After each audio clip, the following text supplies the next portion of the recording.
ഇപ്പൊ ഞാൻ പറഞ്ഞത് ഒരു ശ്ലോകം പഠിച്ചു വെച്ചാൽ മതി നിങ്ങൾ. ജ്യോതിഷന്റെ അടുക്കാതെ ദൂതൻ വരൂലേ? അപ്പൊ ദൂതൻ വന്ന സമയത്ത് ദൂതൻ ചോദിക്കുന്ന കാര്യങ്ങള് പ്രശ്നം വെക്കണം എന്നായിരിക്കും പറയുക. എനിക്ക് പ്രശ്നം വെക്കാനുണ്ടെന്ന് പറയുമ്പോൾ ഈ ദൂതനെ അടിമുടി നോക്കിയിട്ടായിരിക്കും ഇയാൾ പറഞ്ഞ സ്ഥലത്തേക്ക് ചെല്ലണോ വേണ്ടതെന്ന് തീരുമാനിക്കുക. ഇന്നത്തെ കാലത്തും ഇത് നോക്കാറുണ്ട്, ഞാനൊക്കെ നോക്കാറുണ്ട്. ലക്ഷണം നോക്കി നെഗറ്റീവ് ആണെങ്കിൽ മിക്കവാറും നോക്കൂല. പ്രശ്നമായാലും ജാതകമായാലും അവനെ പറഞ്ഞു വിടുക ചെയ്യാറ്. അതെന്താന്ന് പറഞ്ഞാൽ ചിലപ്പോൾ നമുക്ക് നെഗറ്റീവ് അടിക്കും. അവനും ഫലം കിട്ടൂല. അവനും ചിലപ്പോൾ വല്ല സൈക്കോ ഒക്കെ ആയിരിക്കും വരുന്നത്. അത് നമുക്ക് കണ്ടാൽ അറിയാൻ പറ്റും. ഈ സൈക്കോ മെന്റാലിറ്റി ഉള്ള ആൾക്കാരുടെ പ്രശ്നം നോക്കിയിട്ട് കാര്യമില്ല. അവർ ഓൾറെഡി ചിലപ്പോൾ അന്ധവിശ്വാസികളും കടുത്ത അന്ധവിശ്വാസികളൊക്കെ ആണെങ്കിൽ തീർന്നു, പരിപാടി തീർന്നു. കഴിഞ്ഞ ആഴ്ച തന്നെ എൻ്റെ അടുക്ക ഒരാളങ്ങനെ വന്നിട്ടുണ്ടായിരുന്നു, ഞാൻ പറഞ്ഞു വിട്ടു. അപ്പോ പറഞ്ഞത് ഈ ദൂതൻ വന്ന സമയത്ത് നമ്മൾ നോക്കണം എന്താ, ദൈവജ്ഞേന സമാഹിതേന സമയം, ദൈവജ്ഞേന സമാഹിതേന സമയം ദേശ സുവായുർദശ പൃഷ്ടുസ്പർശനമാശ്രിതഹരിതോ പ്രശ്നാക്ഷരാണി സ്ഥിതി. അപ്പൊ ദൈവജ്ഞന്റെ അടുത്തേക്ക് സമാഹിതേന സമയം, ദൈവജ്ഞന്റെ അടുത്തേക്ക് വരുന്ന സമയം നോക്കും. ഈ സമയം എന്ന് പറയുന്നത് ചുമ്മാ അല്ല, നല്ലവണ്ണം മുഹൂർത്തം പഠിച്ചവനെ ഇത് ഗണിക്കാൻ പറ്റത്തുള്ളൂ. മുഹൂർത്തം ശരിക്കും അറിയണം. വിഷ ഉഷ്ണവൃഷ്ടി ഗന്ധാന്തലാടോ ഏകാർഗള വൈധൃതശ്ച എന്ന് പറഞ്ഞിട്ട് എല്ലാ ദോഷങ്ങളെയും ഞാനിപ്പോ ചുരുക്കി പറഞ്ഞോളൂ. ഇനി നിങ്ങൾക്ക് വേണമെന്നുണ്ടെങ്കിൽ മൊത്തം സാധനം 1 by 1 ആയിട്ട് ഇട്ട് തരാം, പ്രശ്നമുള്ള കേസല്ല. അപ്പൊ നിങ്ങൾ മനസ്സിലാക്കേണ്ട സമയം എന്ന് പറഞ്ഞു കഴിഞ്ഞാല് അത്യാവശ്യം വന്ന ദിവസം, ഇപ്പൊ ഒരു അഷ്ടമിയുടെ അന്നാണ് വന്നത്, അല്ലെങ്കിൽ ആ വന്ന ദിവസം ഒരു ത്രയോദശി ആയിരുന്നു, അല്ലെങ്കിൽ അഷ്ടമി ആയിരുന്നു, നക്ഷത്രം ആയില്യം കേട്ട രേവതി 2ാമത്തെ നക്ഷത്രമാണോ. അപ്പൊ ആ വന്നവന്റെ ആ ഒരു എനർജി നമുക്ക് അതിൽ നിന്ന് അളക്കാൻ പറ്റും. ഇത് ശരിക്കും പറഞ്ഞാൽ ജ്യോതിഷനെ കൂടി തട്ടിച്ചു നോക്കണം. ഇന്ന ദിവസം അവൻ വന്ന് എന്നെ വിളിക്കുകയാണെങ്കിൽ എനിക്കും പ്രശ്നമുള്ളോ, അല്ലെങ്കിൽ അവന് പ്രശ്നമാണോ എനിക്ക് പ്രശ്നമാണോ എന്നുള്ളൊരു കണക്കും അതിലുണ്ട്. അത് പഴയ കാലത്ത് കേരളത്തിലെ കണിയാന്മാരും അതിൽ എക്സ്പെർട്ട് ആയിരുന്നു. അവര് പറയും സമയം അത് പോകാൻ പറ്റുന്ന സമയമാണോ അല്ല എന്നുള്ളത് അതിനൊരു കണക്കുണ്ട്. ട്രഡീഷണൽ ആയിട്ട് എന്റെ ഗുരുക്കന്മാരൊക്കെ പറയുമായിരുന്നു അത്.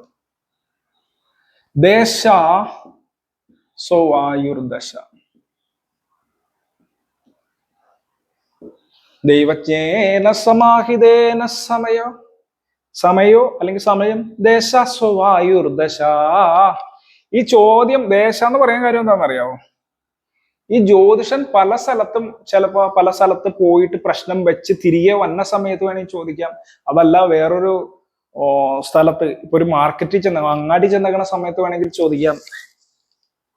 ഏതെങ്കിലും വിശേഷത്തിന് വേറൊരാളുടെ വീട്ടിൽ ചെന്ന സമയത്തൊക്കെ ചോദിക്കാം. അപ്പൊ എവിടെ വെച്ചിട്ടാണ് ഇങ്ങനെ ഒരു പ്രശ്നം വെക്കാനുണ്ട് എന്ന് പറയുന്നത് ആ സ്ഥലമാണ് ദേശം. ഇപ്പൊ എവിടെ ദേശം? ഇപ്പൊ നമ്മളുടെ ജ്യോതിഷാലയം. അപ്പൊ പിന്നെ ഈ കാര്യം നോക്കാൻ പറ്റൂല. ദേശം എങ്ങനെയുണ്ട്, ദേശത്തിന്റെ സ്ഥിതി, ശ്മശാനത്തിന് അടുത്ത് വെച്ചാണോ ചോദിച്ചത്, കടയുടെ അടുത്ത് വെച്ചാണോ ചോദിച്ചത്, ആറിന്റെ തീരത്ത് വെച്ചാണോ ചോദിച്ചത്, ഒന്നും നോക്കാൻ പറ്റില്ല. അവിടെയുള്ള രാശി കാരകത്വങ്ങളൊന്നും നോക്കാൻ പറ്റില്ല. അങ്ങനെ ചോദിക്കുകയാണെങ്കിൽ നോക്കാം, അല്ലെങ്കിൽ നോക്കാൻ പറ്റില്ല. 2 സോ വായുർദശ, സ്വന്തം വായുവിന്റെ അവസ്ഥ. അപ്പൊ ഇതിന് ശരം അറിയണം. അല്ലാണ്ട് ഇങ്ങനെ വെച്ചിട്ട് ഇടത്തോ വലത്തോ കൂടിയാ പോണേന്ന് നോക്കിയിട്ട് ബലം പറഞ്ഞ് ഇടത്ത സൈഡിൽ കൂടിയാണ് ഇടത്ത വശത്ത് നിന്ന് പെണ്ണ് ചോദിച്ചു കഴിഞ്ഞാൽ ഇടത്ത സൈഡിൽ കൂടി ആണെങ്കിൽ ഓക്കെ, വല സൈഡിൽ കൂടി ആണെങ്കിൽ ഓക്കെ എന്ന്, വല സൈഡിൽ പുരുഷൻ വന്ന് ചോദിച്ചു കഴിഞ്ഞാൽ കാര്യം ഓക്കെ എന്നൊക്കെ പറയുന്ന ലക്ഷണങ്ങളല്ലാതെ ശരശാസ്ത്രം കൃത്യമായിട്ട് പഠിച്ചിട്ടും ഒരു 3 വർഷമെങ്കിലും ഇത് പ്രാക്ടീസ് ചെയ്തിട്ടുണ്ടാവണം. ശരം അത് വെൺതിങ്കൾ എന്നൊക്കെ പറയണ. ഞാൻ മറ്റേ എന്റെ മനുഷ്യ ലോകം എന്ന് പറയുന്ന ചാനൽ നോക്കിയറിയാം.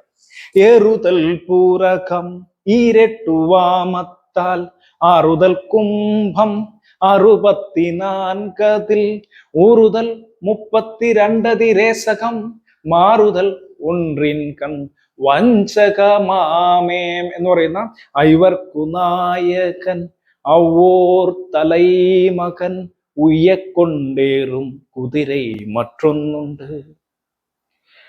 മെയ്യർക്കു പൊയ്യർക്കു പക്ഷി കൊടുക്കും കൊടാതു പോയി എന്നും പറഞ്ഞിട്ടുള്ള ആര്യ നല്ലൻ, ഇങ്ങനെ ഐവർക്കു നായകൻ, ഇങ്ങനെ പറഞ്ഞ പാടലുകളിലൊക്കെ ഉള്ള ഇതിന്റെ ഗുപ്താർത്ഥങ്ങൾ മനസ്സിലാക്കി ശരം എപ്പ കയറി എപ്പ ഇറങ്ങും. അല്ലാണ്ട് ഇവിടെ തന്നെ ചില ഗ്രന്ഥങ്ങളിൽ വരെ തെറ്റുണ്ട്. ശരത്തിന്റെ ശ്വാസഗതിയെ ട്രഡീഷണൽ ആയിട്ട് നമ്മൾ പഠിപ്പിക്കുന്ന അത് മാത്രം പഠിക്കുകയാണെങ്കിലും പ്രശ്നമുണ്ട്. കാര്യം തിങ്കൾ,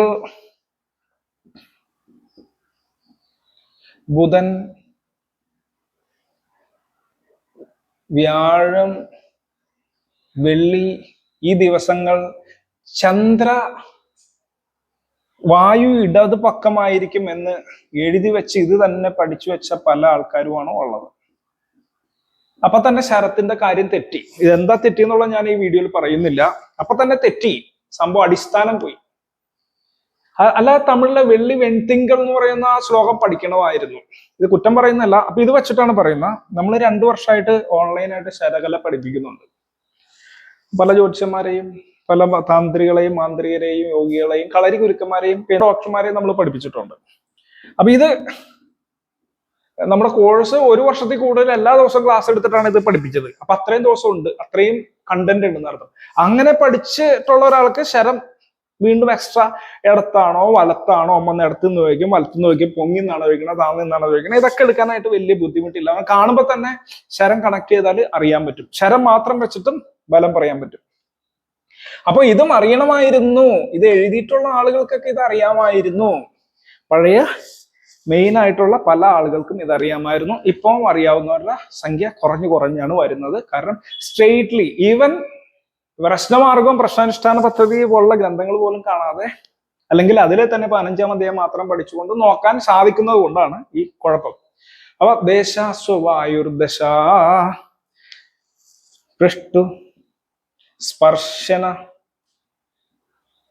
ആശ്രിതർഷ ഹരിതോ ആശ്രിതർഷ ഹരിതോ പ്രശ്നാക്ഷരാണി സ്ഥിതി. അപ്പൊ പ്രഷ്ടാവിന്റെ സ്പർശനം, അതായത് ബോഡി ലാംഗ്വേജ് ആണ് ഈ പറയണത്.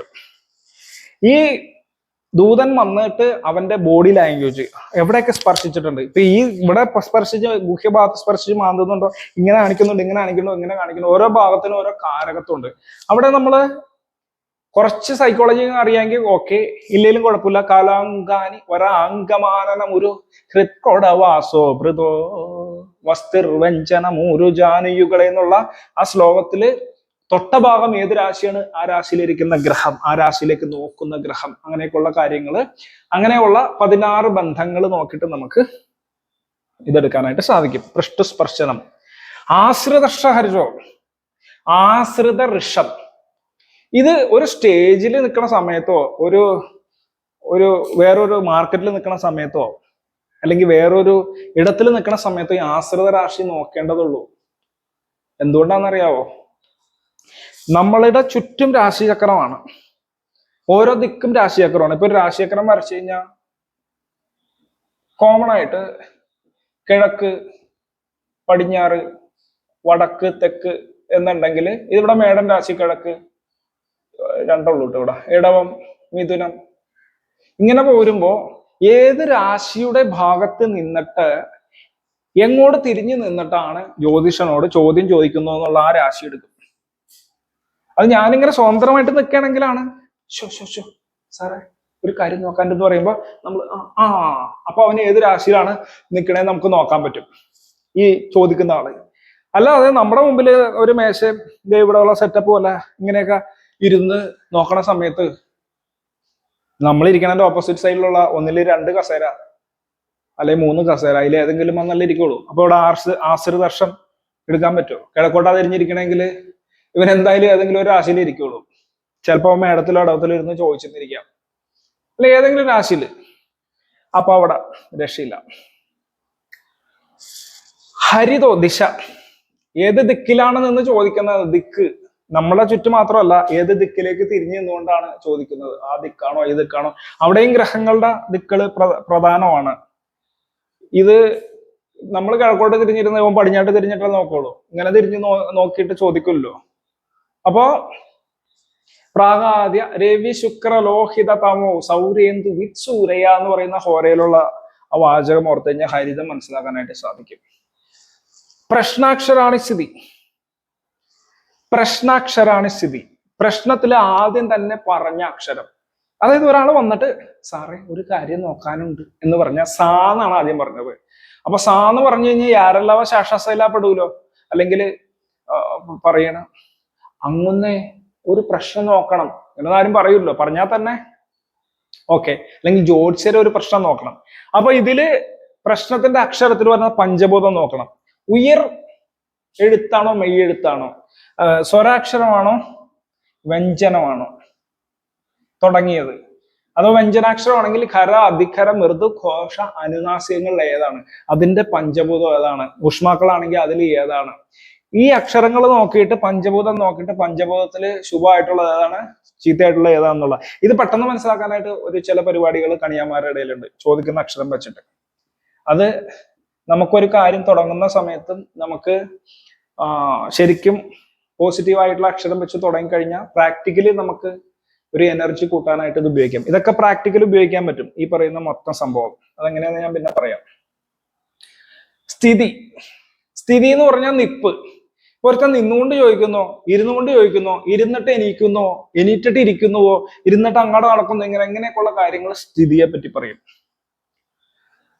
അപ്പോ പൃഷ്ഠസ്പർശനമാശ്രഹരിത പ്രശ്നാക്ഷരാണി സ്ഥിതി. ഇനി അടുത്ത ചേഷ്ട ഭാവ വിലോകനെ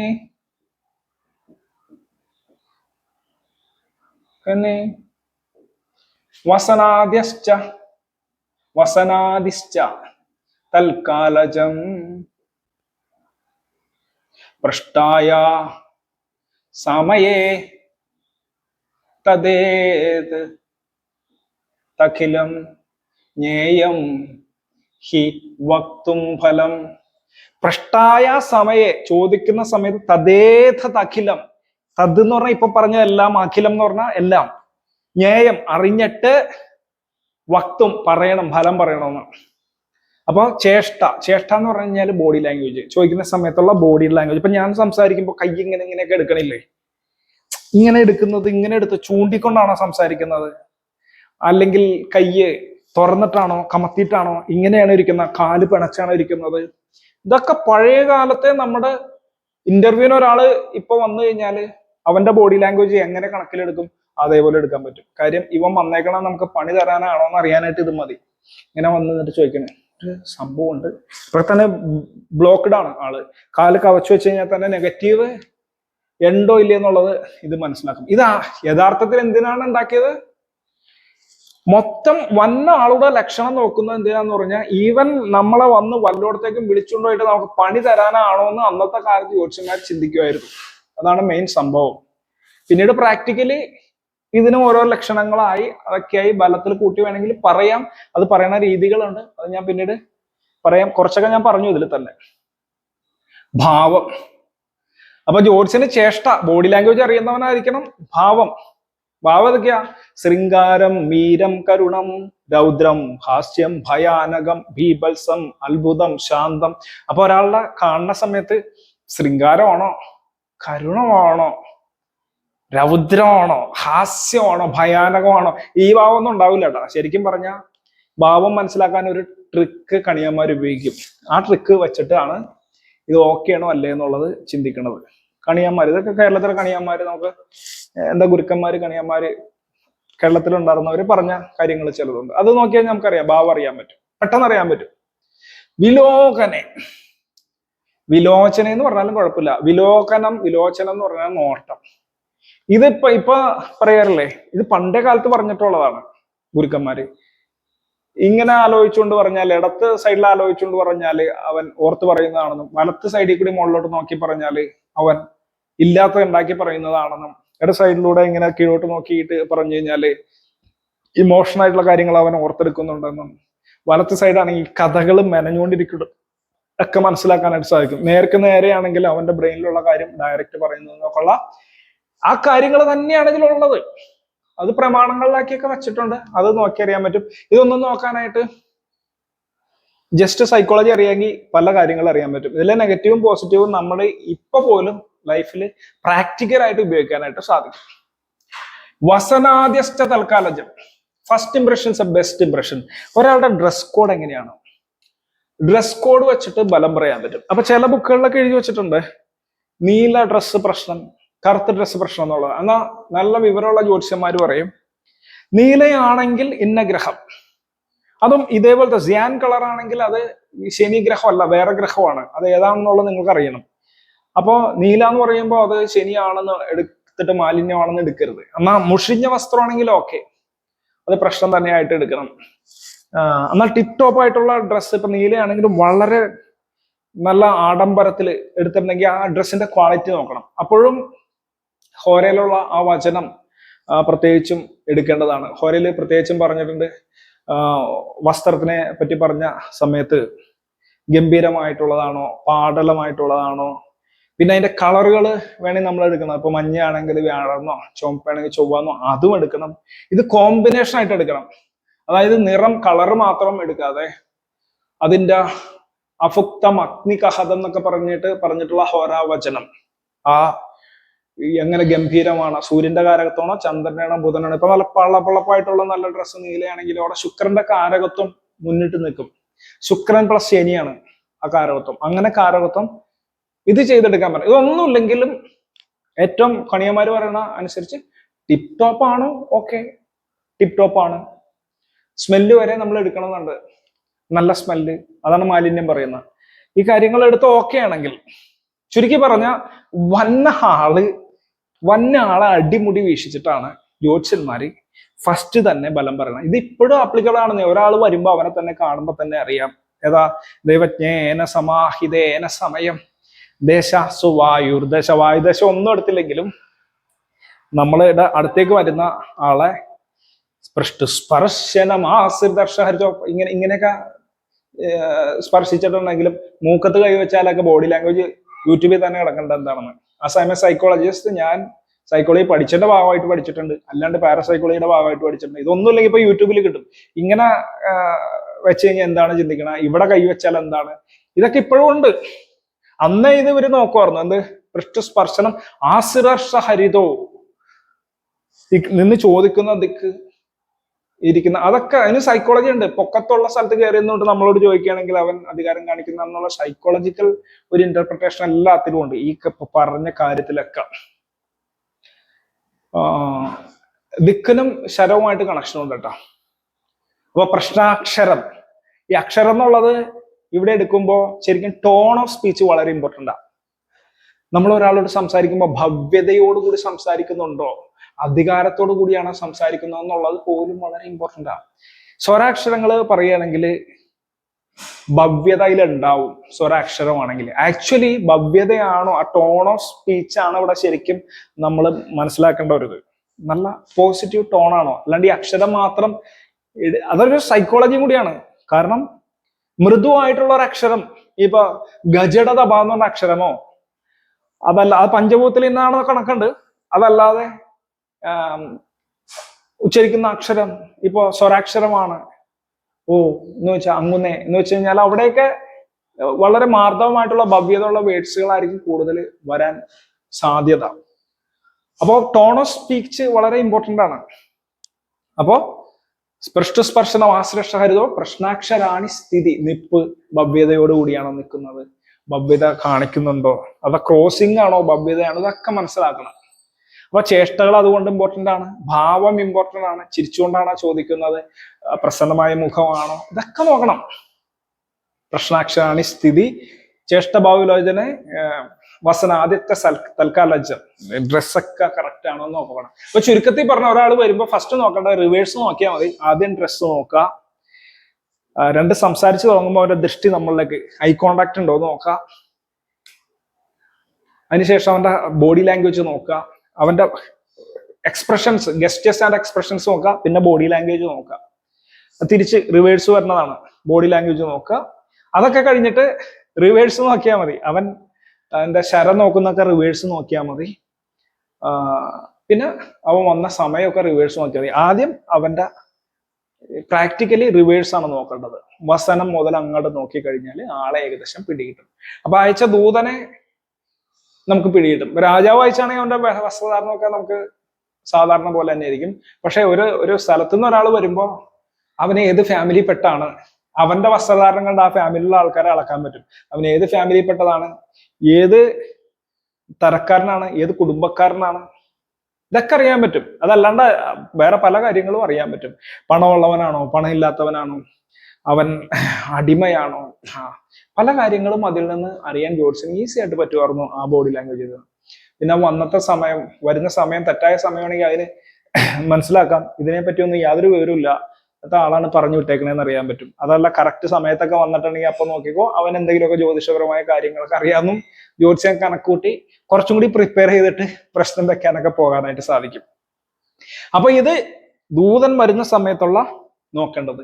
ഇനി ദൂതൻ വരുന്ന ഇത്രയും കാര്യങ്ങൾ പറയുന്നതാണ് ദൂതൻ വന്ന് ചോദിക്കുന്ന, അല്ലെങ്കിൽ പ്രശ്നം വെക്കാൻ വന്ന ആള് ചോദിക്കുന്നതിനാണ് പ്രച്ഛ എന്ന് പറയുന്ന. പ്രശ്നം എന്ന് പറഞ്ഞ വാക്കിനർത്ഥം കുഴപ്പമെന്നല്ല, പ്രശ്നോത്തരി എന്ന് കേട്ടല്ലേ. പ്രശ്നം എന്ന് പറഞ്ഞാൽ ചോദ്യം എന്നാണ് അർത്ഥം കേട്ടോ.